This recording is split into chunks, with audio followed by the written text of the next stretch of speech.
Hello, everybody, and thank you for tuning in to the Liberty Report. With me today is Daniel McAdams, our co-host. Daniel, good to see you. Happy Monday, Dr. Paul. How are you? Doing well, and ready to go. Yes. And there is a little good news out there. There's not quite as many people dying from government messing around. You know, that's what somebody should do someday, is sort it out. People die from this stuff. Some people died because they had a disease and it was a combination of things. Sometimes it was medication and government controlled the medications, and sometimes it's just government regulations. They ought to figure out how many people can they find that had nothing else wrong and it had no problems with getting medication at all versus, you know, the complications. And all of a sudden they'd find out, well, you know, even the numbers are coming down. For New York, you know, they got into a bit of a mess, you know, talking about, you know, the thing that the governor did on forcing some of these people back into the nursing home, and a lot of them died, you know, and it was not very good publicity for him. So, but he reported that the deaths are down. He probably had to cover himself a little bit because he got bad press on the other. So now, but they are down, and if you sort it out on how many people, you know, how many people will be marked down as coronavirus that didn't have it because they've been instructed, you know, this stuff we talked about, just call it coronavirus, we get a better reimbursement.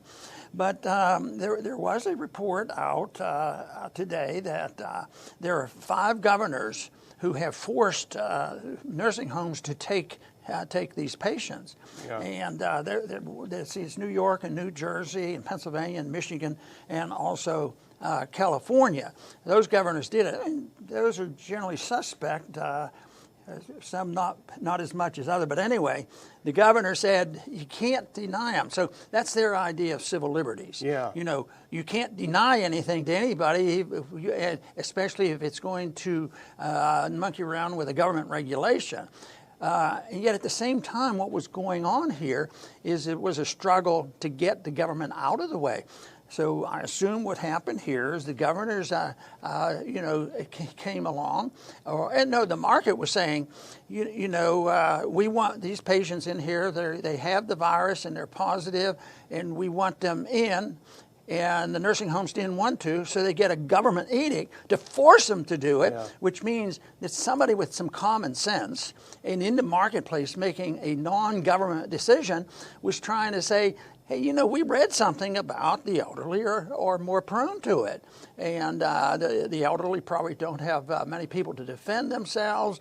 And so they were forced back into that, and it wasn't good. So I think it's an example of you know, the private market and what would have happened if we'd had no government management of this. It probably would have worked out pretty well. You know, they quickly would have found out, you know, through common sense on what they should do.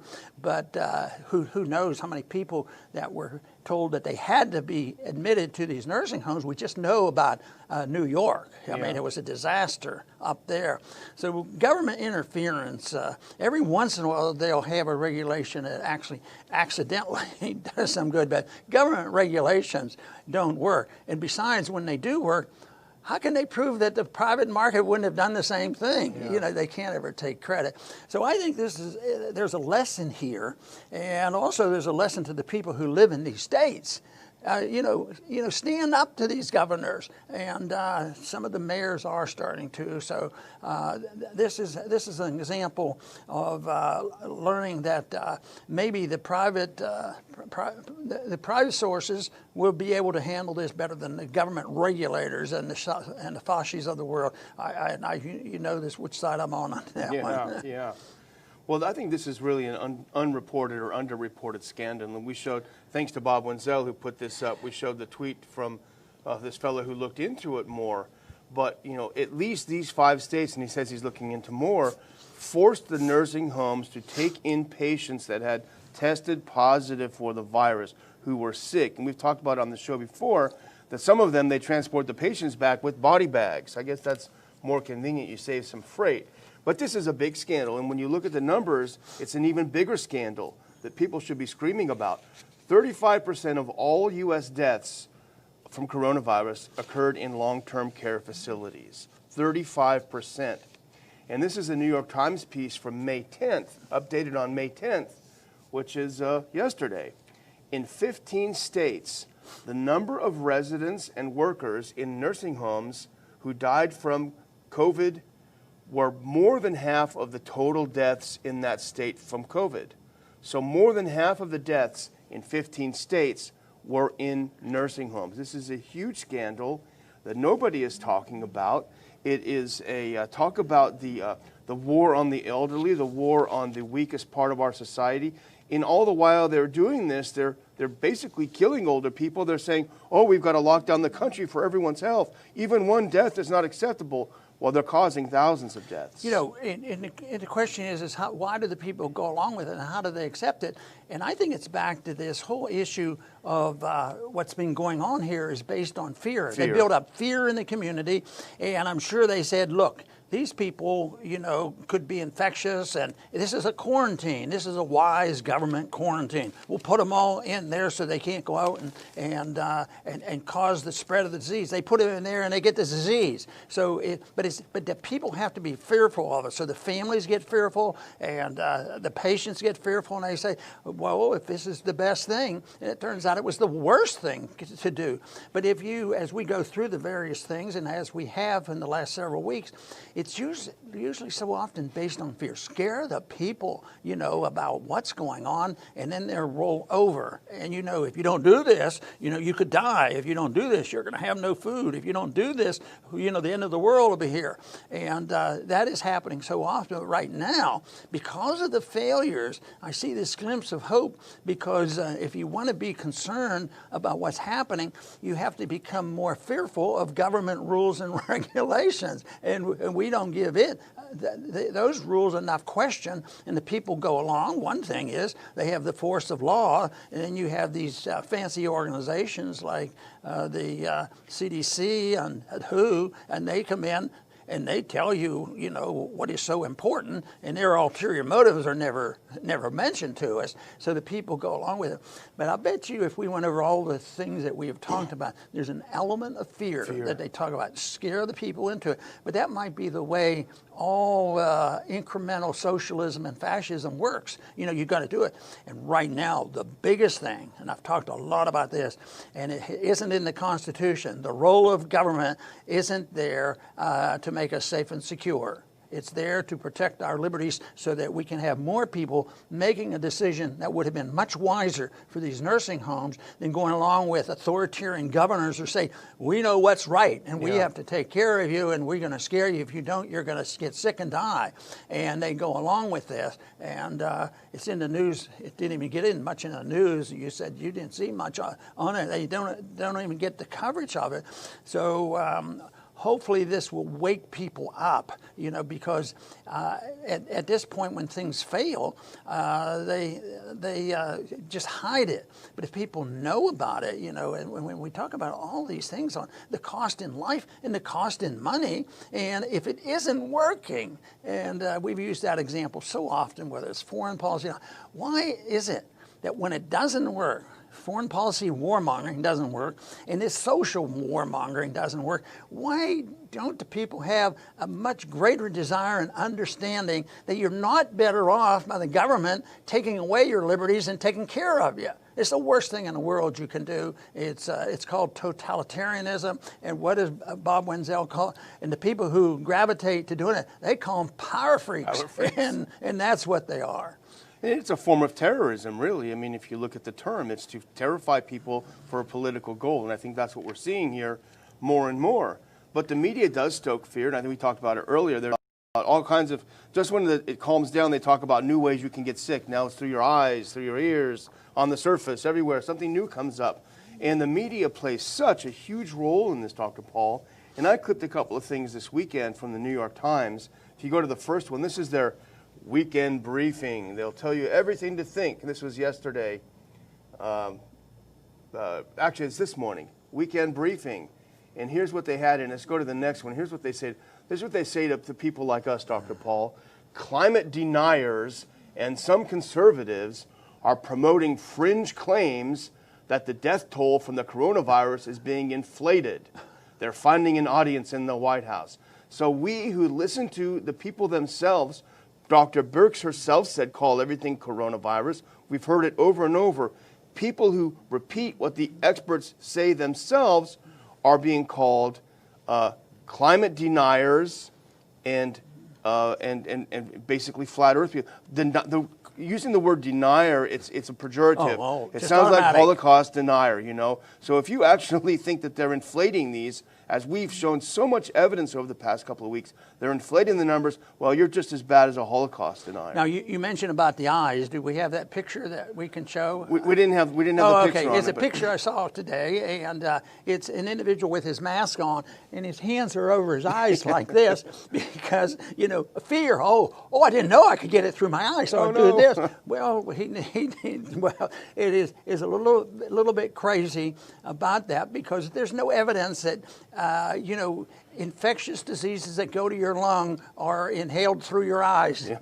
You know, it doesn't happen that way. And the ophthalmology organizations, they've all, have not pushed this and said, no, there's no evidence for this. And but putting your hands over your eyes, it made me think of. They don't even want to hear or see the truth about what's going on. Don't tell me what's true. You know, it's my eyes, but it's fear. I don't think that one's going to get too far. That's hope, because if we all have to put blindfold on and protect our eyes, you're driving. Oh my goodness! But there's another thing going on, and we see it every single day: fumigation, wiping down. You know, having perfectly sterile conditions. With medically and scientifically speaking, you can't do it, and it probably does more harm than good because there's bacteria and viruses all over the place there to help build our immune system. Oh my God, you can't do that. Yeah. But that is it. You have to have a good immune system, and that's why people elderly or sick, they don't have it. But normal people can build up their immune system, but they're exposed to some types of organism, whether they're bacteria or viruses. One thing is there was one article said that we need to wipe very carefully and sterilize everything because you might, and they use the word might, you might end up getting coronavirus from it. So they have this scandalous fear-mongering article, but they will put in there, we're not saying it will, but it might be. So very often they're like that. Yeah, it might be a lot. It might be helpful. Yeah. You know, that's probably as close to being true as it might be harmful in that you get your virus because something's on this table. And I think there's that they always resort to fear economically and war and now health-wise. And if you go to the store or anywhere, there'll be the hand sanitizer station, and people are lined up for miles to put that stuff. And I'm not a doctor, but it seems to me your skin is an organ. Your skin does absorb things. You know, who knows what kinds of chemicals are in these some of these sanitizers? People will, I got rid of the corona, but I got cancer in my hands. You know, so it's scary. But right.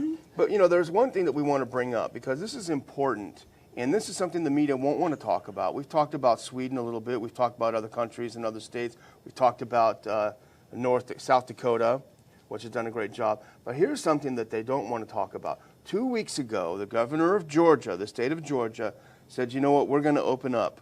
We see a leveling off, and we need to open up the state. Trump at first had good instincts. He said, that sounds great, do it. But then he got nervous, or maybe Fauci started yelling at him or something, and he said, no, don't do it, don't open it, don't open it.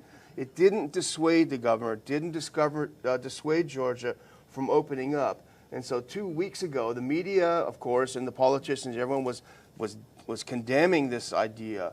You're going to have a spike. You're going to go through the roof. You're all going to die.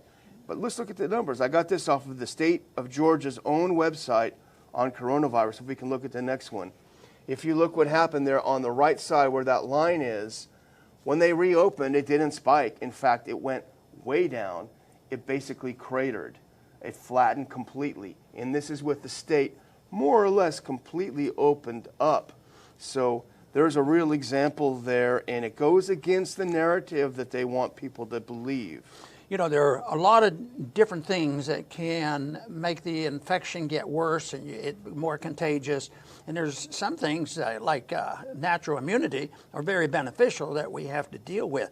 But there was one study, and it deserves more testing and more study on this, but it came out and said that if you had received the influenza vaccine, that you were more likely to get coronavirus.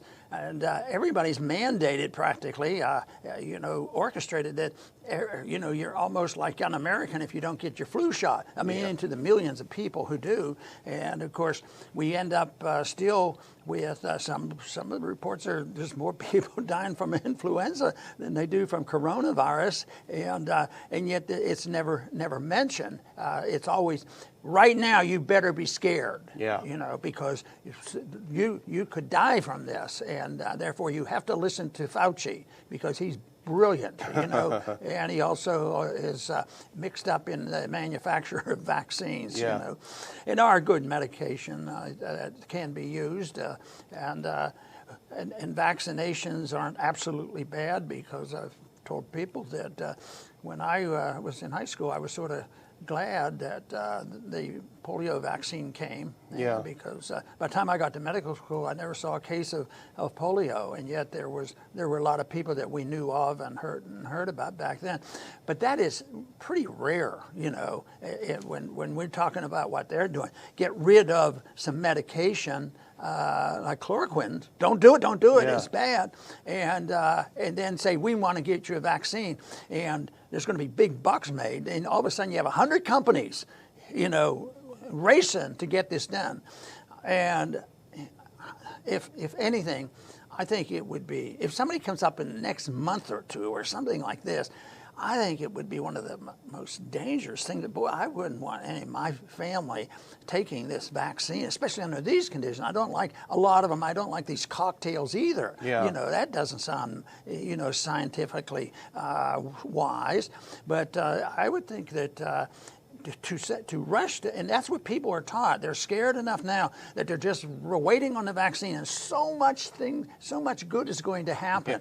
When the vaccine is here, we might be able to get back on airplanes again. Prove you took the vaccine, and then you can get back on your airplane, and maybe you can go to the movie theater. But until then, you better get your tattoo that you've had your injection and you had your vaccination. And of course, that scheme is weaved through all of this activity is those who want total control of individuals. And there is a bill now in Congress by Rush that wants to do that. He actually wants to, trace people and probably satisfy Gates. Yeah, I was going to say, speaking of tattoos and the mark of the beast, here's a bill, H.R. 6666. Wonder if that was an accident. Bobby Rush. It's got quite a few co-sponsors, and someone alerted me to it a few days ago, and I thought, I've read a lot of legislation. Sometimes it's easy to misinterpret what's in the legislation, so I looked at it with a pretty cautious eye, and it really is pretty much as bad as they say. It's first of all, it's called the Trace Act. So that in itself is pretty scary. Testing, reaching, and contacting everyone Act. And the everyone is not a mistake, I don't think. They want everyone to be contacted by the government. What it does, it awards $100 billion to eligible entities to basically go around. And here, I'll just read you this first part, Dr. Paul, because this tells you what the whole point of it is. The Secretary of Health and Human Services, acting through the Director of the Centers for Disease Control and Prevention, may award grants to eligible entities to conduct diagnostic testing for COVID-19, to trace and monitor the contacts of infected individuals, and to support the quarantine of such contacts. So basically, this is $100 billion. First year. First year, yeah, you're right. Because subsequent, I look at the bottom, such sums as may be necessary for the subsequent years too. So a lot of money for mobile labs to go around and test everyone. Oh, got you. You got to stay in your house. Got you. You got to stay in your house. They are not giving up on this stuff. You know, a lot of good people, libertarians and free market people say, well, this is happening. It doesn't look like we're going to be able to stop it. And we see these people doing this, and it doesn't make sense. And it looks like bankruptcy is going to come, which we're in the middle of the declaration of the bankruptcy. So they do this, and some people will say that's just their method, and they're going to have more control. But you know, it may just backfire. Bankruptcy can hurt a lot of people, and maybe they'll turn on and say, who did it? Oh, it was all these people who had these false promises. They were going to take care of us from cradle to grave and give us $2,000 a month, and if that doesn't work, it's going to be $5,000 a month, and it's just on and on. But because it won't work, the big question is, who gets blamed for this? And there's a chance that there's enough people left in our country will say, you know, that's why we delighted when people were saying enough is enough, like the mayor in Ocala, Florida. He said enough is enough. He says, I'm not going to enforce any of these laws. And let's hope that he doesn't get overridden for this, because they're out there. There still is a spirit there. And it has to be ignited, and it has to expand. I hope it spreads, you know, so that more people will understand this. But people are easily intimidated, and they listen to the fear. So our message has to cancel out the fear. If you don't want to be fearful, think about accepting a market approach to the nursing homes. You know, you shouldn't be fearful of the alternative, which wouldn't have been that this was a government program that literally had a lot of people die in these nursing homes. So, no, there are some good messages out there, and hopefully that people will realize what I'm looking for is a positive with this thing they're doing, a program like this, $100 billion a year, and whatever they need. It's not going to work, but maybe the people will say, you know, like they're sick and tired of looking at their house. And I want to get outdoors. I want to get outdoors. So maybe they'll say, hey, look, this was pie in the sky. Whoever believed that they could give us $2,000 a month or $5,000 a month and we'll all be happy? You know, there's a historic thing. It's historic, even biblical. You know, you're supposed to work for what you get. You have to work to take care of yourself. But that is not what they wanted to hear, because we have been so wealthy. It's been so we have been blessed with what was the result of a lot of freedom, and we've been living off that. And now we're living off the future promise of that returning. But that's why I think we're reaching a cataclysmic climax of this. So that's why it's so important that we get people not to be fearful.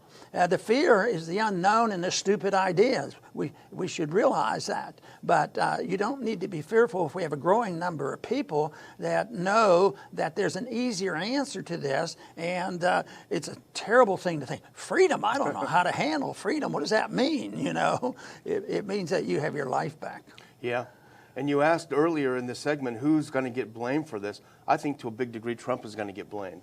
You see the people that are fed up, that are hardworking people that are out there, a lot of them have Trump flags and Trump stickers, and that is Trump's base. I think he could have showed some better leadership on this. I think he could have stood up to people a little bit better.